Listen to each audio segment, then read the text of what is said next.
Bonjour et bienvenue pour cette nouvelle vidéo sur Cinema 4D. Alors cette semaine, comme j'ai pas eu énormément de temps, j'ai pas eu le temps de préparer un gros tutoriel, je vais juste répondre à des questions qui m'ont été posées par commentaire, sur le blog ou sur la chaîne, ou alors en message privé sur YouTube, ou alors même par mail, parfois, des fois ça arrive. Et donc, j'ai déjà répondu à ces questions par message privé, enfin par écrit, par message privé, par commentaire, etc. J'ai déjà répondu, seulement ce sont des questions qui sont susceptibles de ressortir, c'est-à-dire que d'autres personnes vont sans doute se les poser, ou alors ce sont des questions qui sont intéressantes.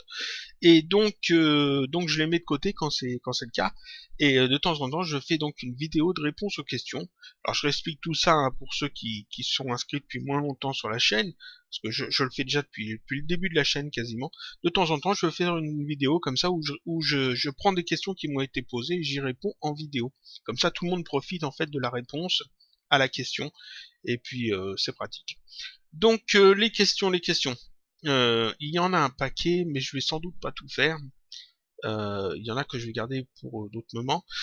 Alors, la première, très simple, très basique. Dans le tutoriel vidéo sur les vidéos 360 degrés que j'ai fait il y a pas très longtemps, une personne a mis un commentaire et dit que... Alors, je reprends un petit peu le truc. La personne dit... ah oui, qu'on peut utiliser à la place, dans la vidéo, j'utilise FFmpeg et XNView. FFmpeg pour encoder les vidéos, puis refaire la vidéo, et XNView pour renommer les fichiers. Et la personne dit qu'on peut le faire, tout ça, avec Adobe Bridge, Adobe Media Encoder, avec After Effects. Avec tous ces outils-là, on peut faire la même chose, donc sans utiliser FFmpeg ou XNView. Alors oui, c'est vrai, exactement, on peut tout à fait utiliser After Effects pour placer toutes les images en vidéo. On peut utiliser Adobe Media Encoder pour encoder en fait en H264, MP4, etc. On peut utiliser toute la suite en fait d'Adobe pour faire toutes ces choses. On peut renommer les fichiers assez facilement, même avec un fichier batch avec Windows, ou avec les outils Adobe sans doute, je suppose. Tout ça, ça se fait avec les logiciels Adobe sans problème. Seulement, les logiciels Adobe sont des logiciels qui sont payants. Il faut une licence pour les utiliser. C'est-à-dire que si vous voulez utiliser la suite Adobe, il faut que vous soyez inscrit sur le site d'Adobe et que vous preniez par exemple un abonnement pour accéder à la suite. Parce que je crois que ça fonctionne par abonnement maintenant. Je sais plus, je les utilise plus du tout. J'ai désinstallé Photoshop il y a pas très longtemps. Je l'ai remplacé par GIMP parce que ça m'apportait plus rien rien de plus par rapport à ce que j'avais besoin. Donc toute la suite Adobe, elle est très bien, mais elle est payante. Et tout le monde n'a pas les moyens, forcément, de prendre une licence, ou tout le monde n'a pas forcément envie de prendre une licence d'Adobe, ou de l'obtenir par des moyens dont on parlera pas. Et donc, si c'est juste pour faire un test de vidéo 360 degrés, ça vaut pas le coup d'investir dans la suite d'Adobe. Donc, je dis ça pour Adobe, mais c'est pareil pour d'autres logiciels payants. C'est pour ça que quand je le peux, je privilégie dans mes tutoriels vidéo toujours les logiciels libres et les logiciels gratuits. Parce que ça ne vous oblige à rien. C'est-à-dire que FFmpeg est un logiciel open source, donc c'est de lui que j'ai parlé parce que d'abord j'avais fait déjà une vidéo dessus, et ensuite vous pouvez l'installer. Enfin, il est même presque pas installé, il y a juste à le décompresser. Vous pouvez l'utiliser, si ça vous plaît tant mieux, si ça vous plaît pas, vous le désinstallez, vous n'avez rien dépensé pour l'utiliser. XNView, c'est pas un logiciel open source, mais c'est un logiciel gratuit, c'est pareil. Vous pouvez l'installer, l'utiliser, le désinstaller, vous n'avez rien dépensé. Alors, si vous voulez juste tester les vidéos 360 degrés, ça vous coûte rien en fait. Vous avez déjà Cinema 4D, vous installez deux logiciels de plus qui sont gratuits, qui ne vous demandent pas en fait d'investissement financier. Donc c'est tout bon. Alors que si je vous montre avec Adobe, avec la suite d'Adobe, il faudra avoir la suite d'Adobe pour suivre le tutoriel. Ce qui est assez dommage. Donc quand je le peux, dans mes tutoriels, je privilégie toujours les logiciels open source et les logiciels gratuits. Parce que justement, ça permet à tout le monde d'essayer le truc sans avoir à rien débourser, sans avoir à s'embêter en fait Si ça plaît pas après, de toute façon, on n'a rien perdu. Donc c'est pour ça que j'explique plutôt avec FFmpeg qu'avec After Effects ou avec Media Encoder, etc. Donc ça c'est fait. Ensuite, une question qui est intéressante. Et je vais avoir besoin de faire un truc dans Cinema 4D pour ça. Une personne me dit qu'elle a une question qui peut être assez technique. Alors en fait, elle n'est pas tant que ça. La personne fait un court métrage sur Minecraft. Ça se fait beaucoup avec Cinema 4D hein, ou avec d'autres logiciels, mais bon, il y en a pas mal de fait avec Cinema 4D. Un court métrage avec Minecraft et donc Minecraft c'est un jeu pour ceux qui connaissent pas. Et donc la personne doit appliquer des textures de terre et d'herbe sur des blocs. Parce que dans Minecraft, tout est en bloc. Donc on a un bloc comme ça, on le rend éditable. Voilà. Et puis imaginez que ce bloc est une texture. On va mettre une texture, on va en créer deux. Deux textures, sans spécularité. On va prendre les couleurs habituelles. Un bleu pas trop agressif. Et un orange pas trop vif. Voilà, deux textures. Et donc le bloc en question va avoir une texture, par exemple du bleu. Je vais faire ça. Et puis sur le dessus, par exemple, dans le cas d'un bloc d'herbe, le dessus va avoir une texture différente. Quelque chose comme ça. Donc il y a deux couleurs sur le bloc. Deux textures. Une texture générale et une texture, par exemple, sur seulement une face. Il peut y en avoir beaucoup plus. Hein. Donc ça, je vais le retirer pour le moment. Tac. Donc la personne doit mettre deux textures sur le bloc. Jusqu'ici, pas de problème, la personne sait le faire, il n'y a aucun problème. Seulement, dans Minecraft, tout est en bloc, et donc il a fait sans doute beaucoup de blocs. Donc il se retrouve peut-être avec... alors ce que je vais faire, je vais dupliquer ça, comme ça, puis je vais en faire plusieurs, hein, juste pour illustrer le truc. Ah, voilà. Et puis on va en faire comme ça. Voilà, et puis je vais en faire d'autres comme ça. Alors je fais juste des doubles. C'est pas la bonne méthode déjà, hein. Mais bon, on va dire que c'est parfait. Voilà, et puis il y a peut-être quelques blocs. Et où ça? Là. On va prendre aussi celui-là. Et puis celui-là. Et puis hop, on les met comme ça. Voilà. Et donc on a plein de blocs. On a plein de blocs et on se retrouve avec le même problème.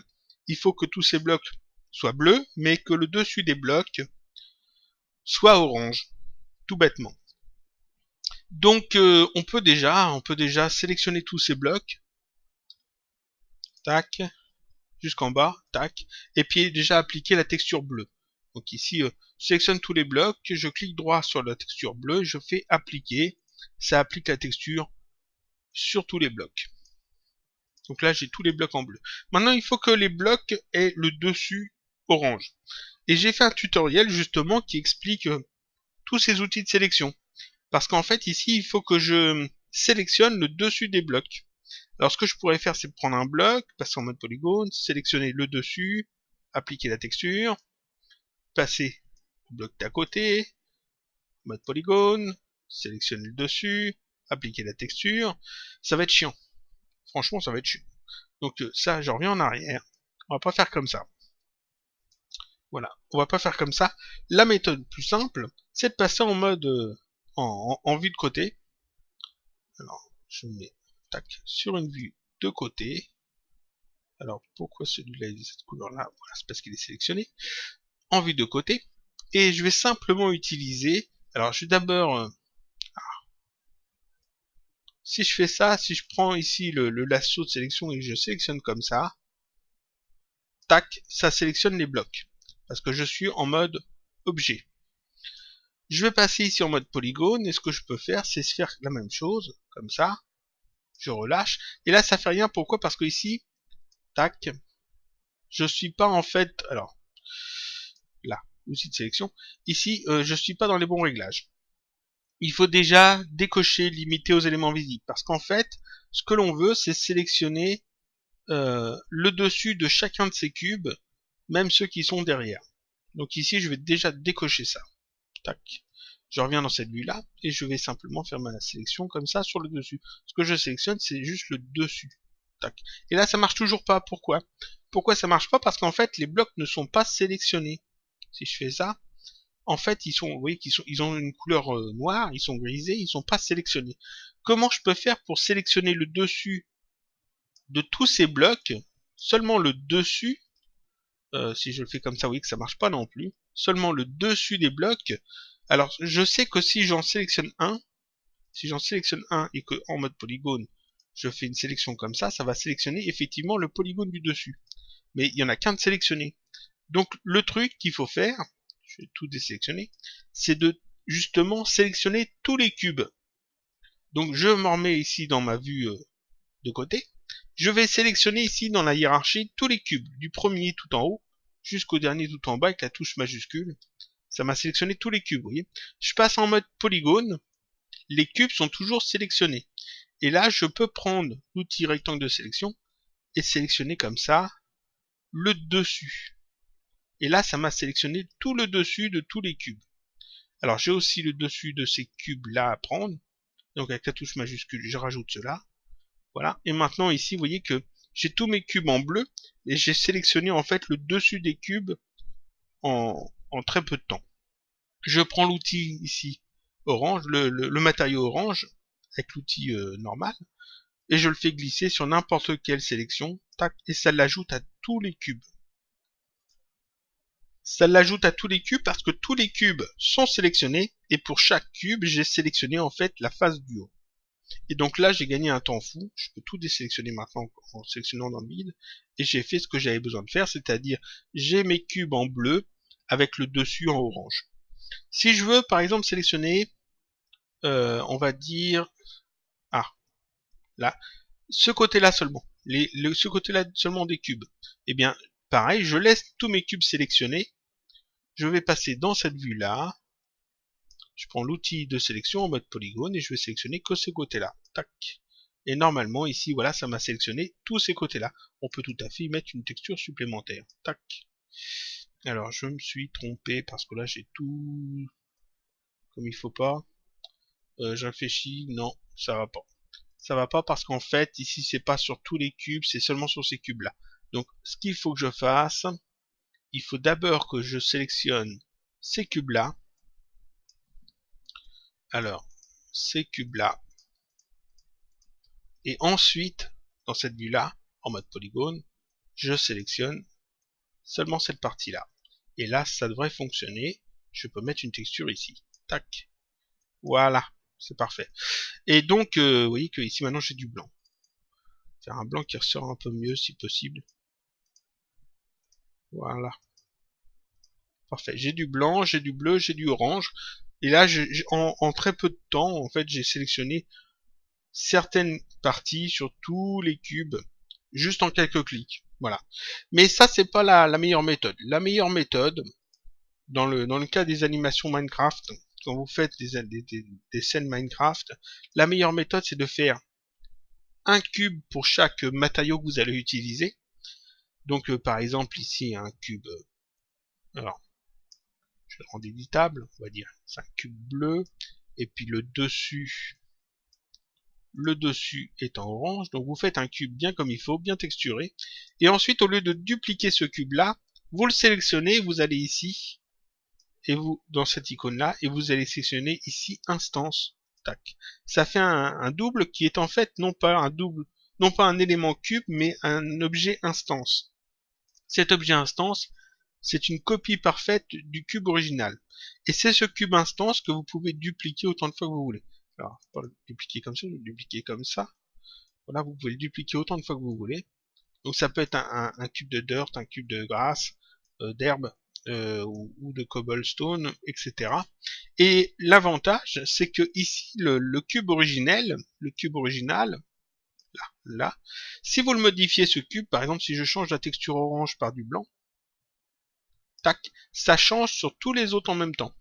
Donc en fait, vous avez qu'un seul cube à gérer les textures, et tout le reste, de toute façon, ça va suivre le mouvement. C'est-à-dire que si vous allez modifier le cube ici qui est utilisé comme référence, parce que tous les éléments instances ont un objet de référence dans leur propriété, et c'est ce cube-là justement. Et donc, si vous modifiez cet objet de référence, ça va se répercuter sur tous les autres blocs. Si je veux par exemple qu'à la place du bleu j'ai du orange, je peux le faire, voilà. Et si je veux du bleu à la place du blanc, je peux le faire. Tac. Et vous voyez qu'en juste quelques clics, on peut changer tous les trucs. Alors, vous faites juste un cube pour chaque bloc que vous avez besoin, et tout le reste c'est des instances. Et les instances en plus c'est très rapide à calculer, le rendu est beaucoup plus rapide, parce que justement Cinema 4D n'a pas besoin de recalculer les textures, les ombrages, l'éclairage, etc. Il sait que en fait il reprend juste les données du cube de référence. Voilà. Donc ça c'est le truc tout bête. Ça répond je pense à la question, je vais retirer ça. Fermer. Alors j'avais déjà répondu hein, en fait par écrit à la personne, mais bon, c'est intéressant.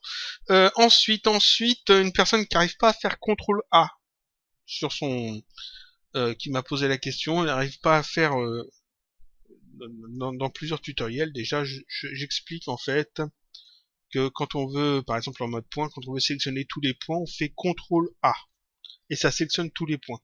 Et chez la personne, ça marche pas. Alors ça peut arriver que ça marche pas. Il y a plusieurs raisons à ça. Généralement, c'est une question de raccourci clavier. Si vous avez changé vos raccourcis clavier, par exemple ici dans Fenêtre, Interface, alors j'ai le truc là qui cache, ça va être gênant. Faire ça comme ça.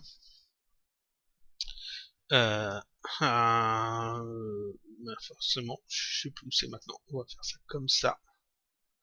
Voilà. Tac. Voilà. Personnaliser les commandes. Donc, Fenêtre, Interface et personnaliser les commandes. On clique dessus. Ça ouvre cette fenêtre-là. Et ça, c'est tous vos raccourcis Cinema 4D. Et toutes les commandes de Cinema 4D. Si vous les sélectionnez, cherchez par exemple la fonction tout sélectionner, vous tapez ici tout sélectionner. Alors, le S suffit ici. Vous voyez que ici, tout sélectionner, à chaque fois, c'est indiqué. Et vous avez le raccourci clavier qui est indiqué en face. Tout sélectionner, c'est CTRL A. CTRL A tout bêtement. Donc ici c'est dans quel module en fait c'est utilisé. Donc ici par exemple dans Expresso, CTRL A, dans le visualiseur c'est aussi CTRL A, dans le gestionnaire d'attributs c'est CTRL A, etc. etc. Donc même dans la ligne temporelle. Et ici c'est celui qui est général, hein, tout sélectionné. Vous pouvez sélectionner ça et puis ici vous avez le raccourci que vous pouvez modifier si vous avez besoin. Donc si un raccourci clavier ne fonctionne pas, vous allez dans le personnaliser les commandes, vous tapez le filtre dans le filtre du nom la commande en question que vous avez besoin de vérifier son raccourci clavier, et ici vous pouvez vérifier justement si le raccourci clavier est bien celui que vous utilisez. Faites attention de ne pas utiliser des raccourcis clavier qui sont déjà utilisés par d'autres fonctions. On peut aussi le faire, au lieu de taper ici le filtre du nom, on peut le faire ici par filtre de raccourci. Je peux taper CTRL, alors, non c'est pas comme ça, faut que je fasse CTRL A, tac. CTRL plus A, donc j'ai juste appuyé sur CTRL A et puis il m'a reconnu le raccourci. Et ici vous voyez qu'il me sort tous les raccourcis où il y a CTRL A d'utiliser. Et ici le tout sélectionné, il y est effectivement. Donc si ça ne marche pas dans Cinema 4D quand on fait CTRL A, vous allez dans personnaliser commandes, vous tapez ici CTRL A ou ici le nom de la commande et vous vérifiez si le raccourci est bien appliqué sur la commande et si c'est bien réglé comme il faut. Ce qui est possible que vous ayez changé des choses hein, dans Cinema 4D. Ensuite, tac. Ensuite, ça peut venir aussi d'autres choses. Par exemple, ici, le cube, si je veux sélectionner ces points, je fais CTRL A, mais ici, vous voyez que c'est pas un objet paramétrique. C'est bien un cube.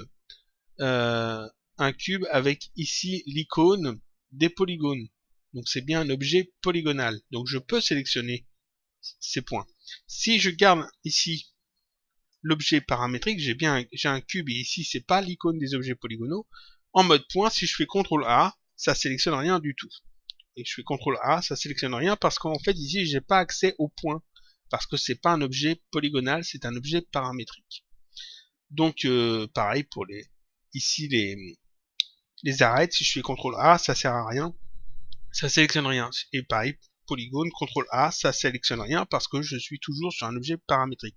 Il faut que je transforme cet objet en objet polygonal en cliquant là-dessus. Et là, maintenant, je peux faire CTRL A pour sélectionner toutes les faces, ou alors CTRL A pour sélectionner toutes les arêtes, ou en mode point, CTRL A pour sélectionner tous les points.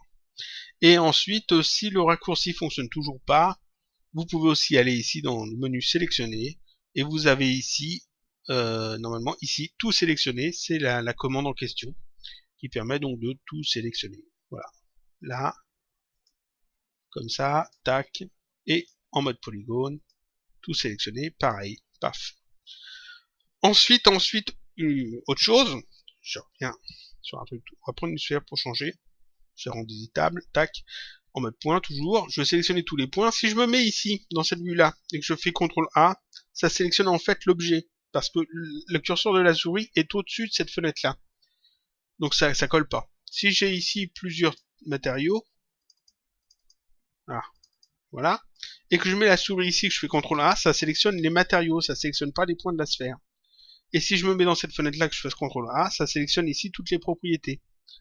Ça ne sélectionne pas les points de la sphère. Il faut que je me mette en fait, je sélectionne bien la sphère, que je me mette dans cette vue-là, donc la souris dans cette fenêtre-là, pour faire CTRL A.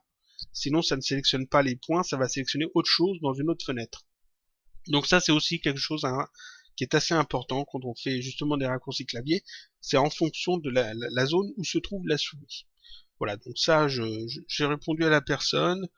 Je sais pas si elle a réussi ou pas à faire à tout sélectionner par la suite. Je vais donner plusieurs solutions avec le menu notamment. Après, j'ai pas eu de retour. Ensuite, une question qui est très intéressante. Une personne m'a demandé comment on pouvait faire des rendus faits pour être imprimés sur des feuilles A4, par exemple. Comment on peut faire avec Cinema 4D des images qui ne sont pas destinées à être à l'écran, mais destinées à être imprimées sur du papier. Cinema 4D n'est pas un logiciel qui à la base est fait pour des rendus en PAO, mais il peut le faire, hein. Il n'y a aucun problème, mais bon, pour le PAO, on utilise plutôt du vectoriel généralement si on veut de la meilleure qualité, ou alors des images de très très grande qualité, très haute résolution. Et dans Cinema 4D, on peut faire des images de très très haute résolution. Alors ce qu'il faut faire, c'est tout bête, hein. On va d'abord dans les réglages de rendu, et ici on va commencer par choisir en fait les bons réglages. C'est-à-dire qu'ici on peut simplement cliquer là-dessus, vous allez dans ici impression, et vous avez des formats préenregistrés. Paysage ou portrait, là on va prendre portrait, format A4, tac. Ça donne ici en centimètres du 21-29,7. Ici la résolution, vous voyez que ce n'est plus les 72 pixels par pouce, c'est 300. Ce qui fait que l'image serait très très grande. C'est-à-dire que la résolution est beaucoup plus haute, parce que 72 pixels par pouce, c'est parfait pour des écrans, mais pour du papier, pour une impression sur du papier, les imprimantes, c'est au minimum 300. Certains disent que c'est au minimum 200, personnellement, je pense que 300, c'est le minimum. Donc 300 pixels par pouce, ça fait une image de 2480 sur 3507. Voilà. Et voilà, ici on a tous les autres réglages qui sont faits, donc pas la peine de faire toutes les images quand c'est... On fait juste l'image courante, quand c'est pour imprimer sur du papier, ça sera pas une animation. Donc ici 21-29,7, c'est du A4. 300, c'est important, la résolution. On peut mettre plus, hein, ça dépend après de vous, de vos réglages, mais ici c'est le réglage par défaut. Je ferme ça. Et si vous voyez qu'on a en fait les fenêtres, les parties ici grisées, qui se sont bien réduites, on voit bien qu'ici on a en clair la taille en fait de la feuille au format A4. Et donc là on fait notre image dans cette zone là. Et la personne me dit que ces zones là sur les côtés sont pas assez contrastées. Alors comment on peut changer ça? Eh bien c'est tout bête. Ici vous allez dans affichage, non c'est pas affichage, c'est option, et ici vous avez configurer. Vous cliquez là-dessus, tac, on se retrouve avec ça, et là vous allez dans, alors si je ne me trompe pas c'est dans vue, voilà, dans vue, et ici vous avez bordure teintée. Si vous décochez, ça retire la bordure teintée, on a juste la petite ligne, on peut le laisser cocher. Ici vous avez l'opacité de la bordure teintée, Je l'ai mis à 10% dans mon cas, mais on peut mettre ça à plus, mettre 50%. Comme ça, elle est beaucoup plus foncée. On peut même mettre ça à 90%. Comme ça, elle est vraiment très foncée. C'est bien contrasté. On peut mettre à 100%. Dans ce cas-là, elle est totalement noire. On voit que la zone qui sera rendue. Donc la zone qui correspond à une feuille A4. Personnellement, j'aime bien 10%. Et ici, on peut changer la couleur de cette bordure teintée. Ici, c'est du noir. On pourrait tout à fait mettre du rouge, par exemple, pour avoir un truc comme ça. On pourrait mettre ici 50 et avoir quelque chose comme ça. Personnellement, j'aime bien le noir à 10%. Ça fatigue pas les yeux, c'est simple, c'est propre. Et ça permet quand même de voir ce qu'il y a en dehors de la zone qui sera rendue. Mais bon, voilà, ça c'est le réglage que vous pouvez utiliser pour faire des rendus pour l'impression papier. Ensuite, il faut savoir que dans la médiathèque, alors je vais l'ouvrir, voilà. Si vous allez ici dans Prime, dans les pré-réglages, Prime, ici normalement c'est dans alors oui, bah c'est là, c'est dans Miscellaneous, c'est-à-dire divers. Vous avez ici Tiled Camera. C'est un petit setup de caméra. Alors je vais l'ajouter en double cliquant dessus. Voilà, normalement ça l'ajoute. Non, ça ne peut pas ajouter, on va le faire glisser ici. Voilà, tac, et ça je peux fermer. Cette caméra, c'est une caméra qui peut servir par exemple à faire des plusieurs rendus d'une même image en découpant en fait l'image en quadrillage. C'est-à-dire que cette caméra, au lieu de faire le rendu de toute la zone, va faire seulement le rendu d'une petite zone comme ça, tac. Après, on va faire le rendu d'une autre petite zone, et encore une autre petite zone, au format en fait de votre document. Ce qui fait que vous allez non pas avoir une image d'un bloc en rendu, mais plusieurs images qu'il faudra réassembler par la suite. Et ça, c'est très pratique si vous voulez faire des images qui sont plus grandes que ce que vous pouvez mettre dans votre imprimante. Par exemple, des posters. Au lieu de faire, alors je vais retirer ça parce que je vais pas l'utiliser, mais par exemple, au lieu de faire un rendu qui fait la taille qui s'imprime sur une feuille de 4 fois la feuille A4, vous allez faire 4 feuilles A4 séparées que vous pourrez remettre bout à bout après, une fois les avoir imprimés, pour obtenir un poster plus grand. Donc ça, c'est le truc tout bête, tout pratique. C'est dans les pré-réglages de la version Prime, donc c'est disponible sur toutes les versions de Cinema 4D, même les moins chères. Et puis ça sert à ça. Voilà. Donc je l'ai jamais utilisé personnellement, mais enfin bon, je sais que ça existe. Donc ça, c'est pour imprimer donc sur des feuilles. Alors que bien ne pas oublier ici que c'est 300 pixels par pouce hein, pour avoir une bonne qualité, sinon ça va être horrible. Parce que par défaut, la résolution ici c'est 72. Et ça c'est très bien pour l'écran, mais pour l'impression c'est moche. Ça passera pas bien. Ensuite, une question qui m'est posée aussi dans la vidéo sur le visualiseur où j'explique en fait qu'il vaut mieux faire des rendus en images plutôt que des rendus en vidéo. Il y a une personne qui me demande, alors je retrouve sa question. Faut que je retrouve la question, la question qui m'a été posée. Je vais pas la retrouver. C'est pas grave, je vais le faire de tête. La personne me demande si... Ah bah non, c'était sur le blog. Tout bête, alors attendez. Un petit instant. Temps d'ouvrir la page sur le deuxième écran. Tac. Dans les commentaires. Voilà. La personne me demande, est-il possible de sauver un rendu film QuickTime pas fini? Genre l'arrêter avant. Et donc d'obtenir un fichier QuickTime. C'est-à-dire que par exemple, vous lancez un rendu, et puis ici dans les réglages, vous avez mis, dans enregistrer, vous avez mis film QuickTime. C'est ce que j'ai par défaut ici, mais c'est pas ce que j'utilise par défaut. Ça c'est juste pour les tutos, quand je fais des petites vidéos très courtes. De toute façon, je sais que ça se finit avant.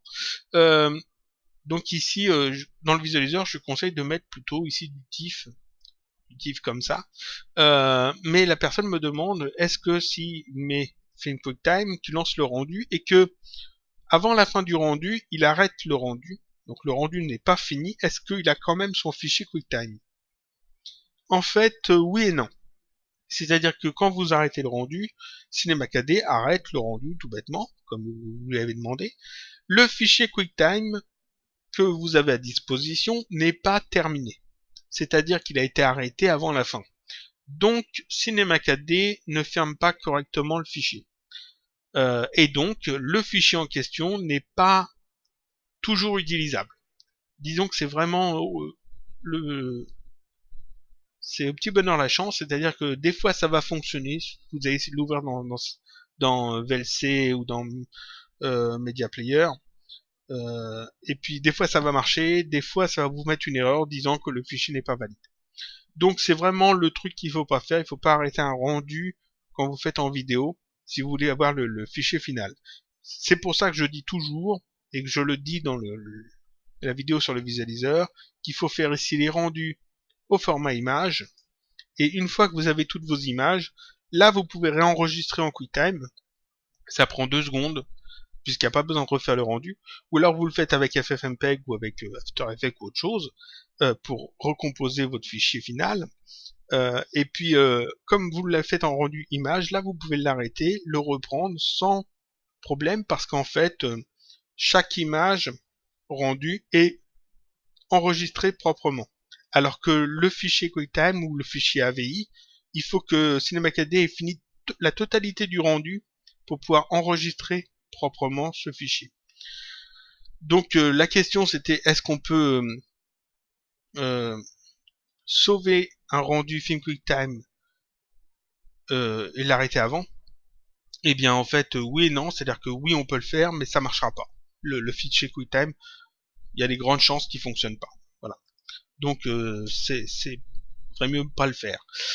Ensuite, une autre question. Alors ça je peux fermer, tac, ça aussi, tac.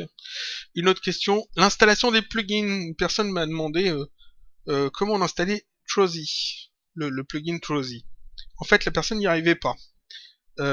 Et puis alors je lui explique par écrit. Et en fait la personne me dit qu'elle utilise Windows 10. Et j'ai pas installé moi CinemaKD sur Windows 10, je l'ai sur Windows 7. Mais je me doute bien que Windows 10 il va y avoir des problèmes. Et en fait, le truc qui est tout bête, c'est que dans Windows 10, quand vous allez copier votre dossier plugin dans le dossier plugin de CinemaKD, donc le décompresser et le copier, il faut être en mode administrateur. Dans Windows 7, je sais pas si c'est obligatoire. Après, ça dépend peut-être d'où vous avez installé CinemaKD. Moi, sous Windows 7, il est sur le disque C, c'est un SSD, et j'ai pas de problème, il me demande pas de passer dans des modes particuliers. Mais dans Windows 10, il est assez tatillon Windows 10 là-dessus, et il faut obligatoirement être en mode administrateur pour pouvoir accéder aux fichiers. Sinon, en fait, les fichiers sont cachés, d'après ce que j'ai compris. Donc si vous avez des problèmes d'installation d'un plugin dans CinemaKD et que vous êtes sous Windows 10, pensez à bien vérifier si vous êtes en mode administrateur. Pensez aussi à bien afficher les dossiers et les fichiers cachés dans vos paramètres d'affichage de Windows, parce que ça viendra sans doute de là. Donc ça c'est le truc tout bête, hein, l'installation d'un plugin, pensez à être en mode administrateur pour ajouter des fichiers dans les dossiers des programmes. Alors, une question, alors c'est pas une question là, c'est juste un petit truc que je voulais dire.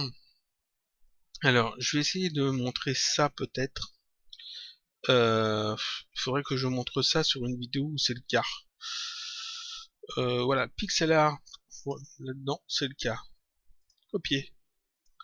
Alors, je vais ouvrir ça dans un navigateur. Voilà, je me pose, j'affiche ça. Alors, un petit instant. Voilà, je fais rentrer ça ici. Parfait. Donc voilà une vidéo que j'ai fait il y a un petit bout de temps, le pixel art en 3D. Et j'ai les commentaires et je réponds toujours aux commentaires qui s'affichent. Voilà, les commentaires s'affichent. À chaque fois qu'il y a un commentaire, même si c'est juste un mot, hein, je réponds quand même. Je dis au moins un merci ou je mets un petit smiley, etc. Généralement parce que ça se fait. Bon, Et vous voyez qu'à chaque fois, je clique sur répondre et je mets le commentaire. Je clique sur répondre, je mets un petit commentaire. Ça spécifie bien que j'ai vu votre commentaire, que j'y ai répondu. Des fois, il n'y a rien à dire, hein, parce que c'est juste, vous dites juste merci ou un truc comme ça. Et puis là, vous voyez que ici, par exemple pour cette personne-là, je veux répondre à son commentaire. Et je suis obligé de le faire. Alors, je sais pas si ça s'affiche. Non. J'ai dû le faire, mais bon. Je veux répondre à son commentaire, mais vous voyez qu'ici, il n'y a pas le bouton répondre. Sur les autres, il y a un bouton répondre, juste avant les 2 petits pouces. Ici, il n'y a pas le bouton répondre, il ne s'affiche pas. Pourquoi? En fait, c'est tout bête, c'est que cette personne-là, alors c'est pas la seule, hein, il y en a d'autres, hein, mais cette personne-là n'a pas autorisé dans ses paramètres Google+. Alors Google+, c'est vraiment pas au point, je trouve. Depuis que les commentaires YouTube sont gérés par Google+, c'est un peu le bordel. Dans les paramètres Google+, il faut autoriser en fait les personnes qui ne sont pas dans vos cercles à répondre aux commentaires. Si vous ne le faites pas, le bouton répondre ici n'apparaît pas. Et donc je ne peux pas répondre à cette personne. Ou alors il faut que j'aille sur sa chaîne et que je réponde en message privé. C'est généralement très galère. Donc je peux pas faire autrement que de pas y répondre, ou alors il faut que j'aille sur sa chaîne répondre en message privé, ou alors que je rajoute moi-même le petit plus, bah comme je l'ai fait ici d'ailleurs, c'était là, je mets le petit plus, hein, plus Gabert77, je l'ai fait pas en cliquant sur le bouton répondre, je l'ai fait en ajoutant moi-même un commentaire, mais vous voyez que en fait ça s'ajoute en dessous, mais c'est pas lié. Vous voyez que ici mon commentaire est décalé par rapport à la question, donc il est bien lié au truc précédent. Ici, pareil, il est lié au truc précédent. Ici, c'est lié au truc précédent. Ici, c'est pas lié au truc précédent parce que justement, j'ai dû rajouter moi-même le plus Gabert77, enfin le pseudo de la personne. Là, justement, je lui indique hein, qu'il faut que... Mais bon, je sais pas si la personne l'a vu. Voilà. Et ça, bon, il y a lui, mais il y en a d'autres. Hein, il y en a pas mal qui ne font pas ça, qui vont pas dans Google+, autoriser les commentaires, les réponses sur leurs commentaires, et donc on peut pas répondre à leurs commentaires. Et on n'a aucun moyen de leur dire, sauf en leur envoyant un message privé. C'est pas sûr qu'ils auront leur message privé, vu que tout le monde ne va pas forcément les lire. Des fois, il y a des gens qui ouvrent des chaînes YouTube juste pour poster des commentaires. Des fois, ils ont pas de chaîne YouTube, ils ont juste un compte Google+. Et donc, on peut pas toujours, comme ça, répondre, simplement parce que les réglages dans Google+, n'ont pas été faits comme il faut. Donc ça, c'était un petit truc que je voulais dire en plus. Voilà, je peux fermer ça. Qu'est-ce qu'il y avait d'autre comme question? Alors, une personne me demande comment on fait pour utiliser les fichiers pris sur tf3dm.com. Alors, je vais aller sur le site en question, tf3dm.com. Voilà, on va fermer ça. Hein, on va mettre à la bonne taille. On va essayer de rapprocher ça. Mettre ça dans la zone de capture. Mon sauve de capture qui déconne encore un peu. Je vais mettre pause, 2 secondes. Voilà, ça doit être bon. Tac, parfait. Voilà, tf3d.com, c'est un site où il y a des objets à télécharger, tout bêtement. Des objets 3D à télécharger, oui, il y en a un paquet. Et puis, alors je vais de temps en temps, c'est vrai, mais je télécharge rarement dessus. Mais bon, il y a c'est par catégorie, alors on peut dans les catégories, par exemple des plantes, ça peut être intéressant. Certains objets sont payants, d'autres sont gratuits, il me semble. Certains sont... Alors, non, ils sont pas payants. Ça, c'est de la pub. Non, si, il y en a qui sont gratuits, et d'autres payants, il me semble. Je sais pas trop. Je sais pas trop, c'est pas un site que j'utilise beaucoup. Donc, vous voyez qu'ici, il y a pas mal de choses, et tout ça, ça me semble gratuit. Ouais. Et il y a plusieurs formats. Vous voyez que ici, par exemple, c'est du OBJ. Alors, je sais pas si ça se voit bien. OBJ.obj. Celui-là au point .obj, celui-là .3ds.obj, celui-là .blend, donc c'est Blender, 3ds obj et puis .max, donc 3ds max, TF3DS et le format OBJ, format qui est lu par quasiment tous les logiciels. Il y a ici par exemple du point blend et du point FBX. À chaque fois, vous voyez qu'il y a des formats pour chaque fichier. Hein. Certains fichiers ont plein de formats, d'autres n'en ont qu'un seul. Donc on peut télécharger suivant les logiciels que l'on dispose. Et donc la personne me demande comment on peut réutiliser ces trucs-là dans Cinema 4D. Bien, le truc c'est tout bête. Hein. Le mieux c'est de prendre ceux qui ont .obj ou .c4d. Tout bêtement. Et puis quand là en blanc c'est .c4d. Celui-là LWO c'est Lightwave. 3DM, ici il y a du 3DS, OBJ, DAE, Blend, FBX, STL. STL c'est l'impression 3D, il me semble. Ici il y a plein de formats aussi. SKP ça doit être SketchUp. LWO c'est Lightwave, 3ds Max, DAE. DAE c'est lu aussi par 3D Studio. Non, oui, 3D, non, c'est pas ce que je voulais dire, c'est lu par DA Studio. Voilà, le point mesh, c'est un peu comme l'OBJ, c'est un fichier lu par pas mal de soft, il me semble. Ici, il y a du 3ds.obj.ckd, donc ce genre de choses, quand c'est .ckd.obj, Cinema 4D peut les ouvrir sans problème. Donc en fait, pour ouvrir les fichiers pris sur tf3dm.com, c'est tout bête, il faut prendre ceux qui ont soit le format CKD, .ckd, soit le format .obj, parce que Cinema 4D lit très bien le .obj, bien qu'il ne lit pas les textures dans les anciennes versions, mais dans les toutes dernières versions, je crois que c'est le cas. Après, il faut passer par le logiciel Riptide, pas le logiciel, le plugin Riptide, qui est un plugin qui est gratuit, et il y a une version payante, je sais pas si la version gratuite fonctionne toujours sur les nouvelles versions. La version payante, c'est sûr. Donc le point OBJ est ouvrable dans Cinema 4D. Ensuite, Cinema 4D peut aussi lire les fichiers FBX, les DAE. Il ne lit pas les points max. Les 3DS, il ne me semble pas. Je suis pas certain. Je vérifie un petit instant. Là, on va vérifier ça tout de suite. Tac. Ouvrir. Alors, on va mettre ça de côté parce que la fenêtre est beaucoup trop grande. Alors, je vais ouvrir un dossier vide. Si possible, ce serait bien. Un dossier vide.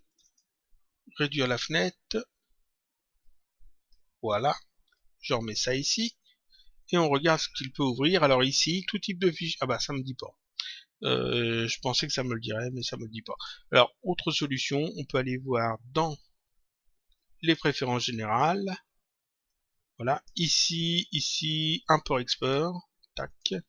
Et là, on a tous les formats normalement qui s'affichent. Alors, on va vérifier ça. Comme ça. Alors, qu'est-ce qu'il lit? Il lit le 3DS. Non, en exportation et en importation. Donc, il exporte et il importe du 3DS. XML all plan en export, BVH en import, le CKD forcément, XML, le DAE en export et en import. Il y a deux formats en fait. .dem en import, .x c'est direct 3D en export, le DWG en import, donc ça il le lit aussi. Donc vous pouvez aussi prendre du DWG, DXF, FBX, ça c'est les lumières, si je me trompe pas.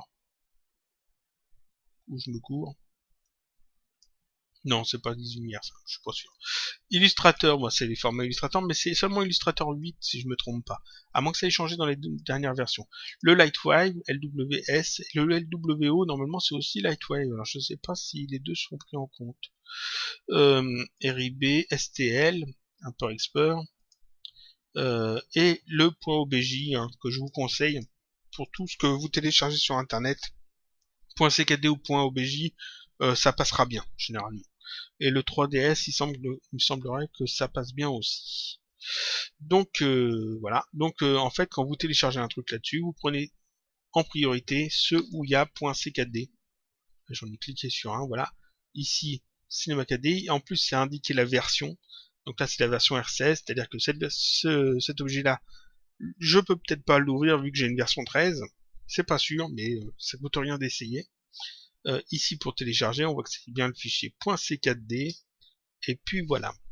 Donc ça c'est pour voir les fichiers tf3dm.com dans Cinema 4D. Voilà, donc ça je peux fermer si mon save de capture réagit. Allez, parfait. Ensuite, on me demande assez souvent des conseils sur, enfin ça fait 2-3 fois qu'on me demande des conseils sur comment le choix en fait d'une tablette graphique pour l'achat d'une tablette graphique. Alors je ne peux pas vraiment donner de conseils pour les achats, mais bon, personnellement j'utilise une tablette Wacom et s'il y a une marque que je dois conseiller, c'est les tablettes Wacom, tout simplement parce qu'en fait c'est les leaders sur le marché. La plupart des autres tablettes, soit il faut mettre des piles dans le stylet, soit il y a une batterie, soit il y a une autonomie limitée, soit le plastique est moins bon, le stylet est trop lourd. Il y a toujours quelque chose, alors qu'avec les Wacom, généralement, on n'est jamais déçu. Et il y en a pour quasiment tous les prix, hein, ça va de 100 € à beaucoup plus cher, en fonction de la taille de la tablette. Donc je peux pas trop vous donner de conseils sur les choix d'achat en fait des tablettes graphiques. Mais bon, si je dois donner un conseil, c'est plutôt les Wacom. Ensuite, je vais arrêter là. J'ai une dernière question. Un truc tout bête. Dans la vidéo tutoriel sur les vidéos à 360 degrés, on m'a posé la question, est-ce que l'on peut en fait déplacer la caméra, la sphère en fait qui sert de caméra? Et là, la réponse est tout bête, hein, c'est oui, bien sûr. C'est-à-dire que la caméra, ce qui représente la caméra, c'est-à-dire la sphère qu'on fait dans le tutoriel, et qui va servir à faire le rendu avec sa texture, on peut tout à fait la déplacer hein, dans la scène, et en fait, ce sera toujours une caméra à 360 degrés, donc on pourra toujours se déplacer de droite à gauche, enfin tourner la tête dans tous les sens, mais en plus, elle va bouger en fonction en fait des mouvements que vous allez lui donner. Donc vous pouvez déplacer tout à fait la caméra. Hein. Déplacer cette sphère, ça déplacera la caméra. Et voilà, donc j'ai répondu à plusieurs questions. J'en ai d'autres, mais je les laisse de côté pour le moment. La vidéo fait quand même plus de 40 minutes, ça devrait suffire. Je vous dis donc à la semaine prochaine pour un autre tutoriel, cette fois sur Cinema 4D.